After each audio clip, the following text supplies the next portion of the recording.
click on the Login option. I will log in using the buyer ID and give you a quick demo. Once you log in, the dashboard will appear on your screen. Here, you will find different filters where you can view records date-wise, by material group, purchasing group, or even by selecting a specific user to view their records. All pending documents are displayed here. Documents that are pending for approval are shown in this section. Similarly, any document that is ready for the next step will also be available here. You will also find some quick links for easy access. In the same way, you can view different analytics here. If you scroll down, you will see some insights as well as the procurement cycle overview. If you want to open any specific document, you can simply click on it and directly navigate to that document. You will also find analytics such as top 5 vendors by purchasing amount, top 5 items by purchasing amount, along with many other analytics available in the system. Now I will open the pending PR section. Here, all the items available in the PR are displayed. Now I will select one item and then click on Convert PR to RFQ. All the items available in this PR have now been transferred here. From here, I will select the RFQ type. You can also set the delivery date here. In this way, the RFQ has been created successfully. After creation, the next screen will open automatically. The next screen has now opened. Here, you can select the payment terms. If you want to run bidding, you can enable the bidding option by checking the box. Now, if we scroll down, I will click on the Select Suppliers button from here. Now, as I search for suppliers here, these are our dummy suppliers. You can see that 3 suppliers are displayed here. I will select these 2 suppliers. As you can see, I have selected 2 suppliers. They have now been added below in the RFQ section. The RFQ will be sent to the suppliers. As soon as the RFQ is sent, all suppliers will receive a notification. The notification shown to suppliers will look something like this, and it is fully customizable. The buyer can customize it according to their requirements. Furthermore, notifications will be sent to all onboarded suppliers. I will take you to the suppliers screen to show you how the RFQ appears on their side. I have logged in using the supplier's ID. On the supplier's side, the system dashboard will be displayed. Currently, there are 3 RFQs available in the pending section, and the supplier can open this tile to view them.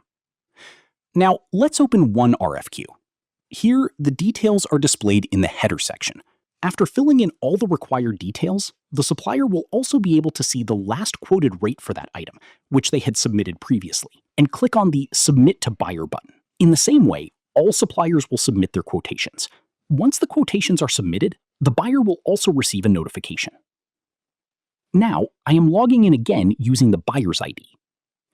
After all quotations are received, the buyer will be able to view them in the RFQ Ready for RC section.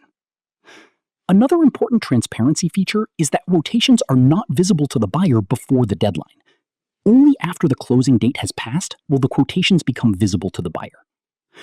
Now, I will select all the items of this RFQ and click on the Prepare Rate Comparison button. The rate comparison screen will open. In the header section, I can select the rate comparison type. Next to that, the RC title will be displayed. Here, you can also set the document format. In addition, you can select any workflow that has already been created. Click on the Auto Select button. The system will automatically select the supplier who quoted the lowest rate for each item. If we scroll down further, under Selected Suppliers for Approval, all suppliers selected against the items will be displayed. Below that, you will also find the Rate History section, where you can see which supplier quoted the last rate for the item, on which date it was quoted. You can also add remarks here. If you want to attach any supporting document, you can upload it as well. Finally, the buyer will click on the Submit for Approval button. As soon as it is submitted, a notification will be sent to the first approver. The first approver can then log in using their ID and review the rate comparison. Now, I will also log in using the Approver ID and demonstrate the approval process. If we navigate here, you can see that there are 7 RCs available under RC in your approval for approval. When the approver clicks here, the next page will open where all RCs can be viewed.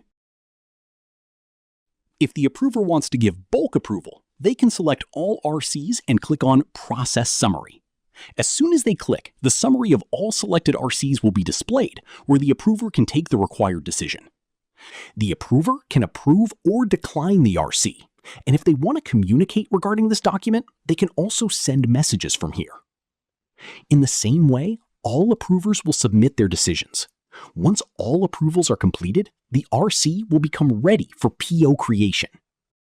Now I am logging in again using the buyer ID. After logging in with the buyer ID, you can see the RC Ready for PO option on the dashboard. I will click on it. Once the RC is approved, separate purchase orders, POs, will be generated for each selected supplier according to the items assigned to them in the RC. When we submit the PO, if the workflow is enabled, the PO will go for approval. However, if the workflow is disabled for this PO, then the PO will be created directly. This is the complete cycle from PR to PO.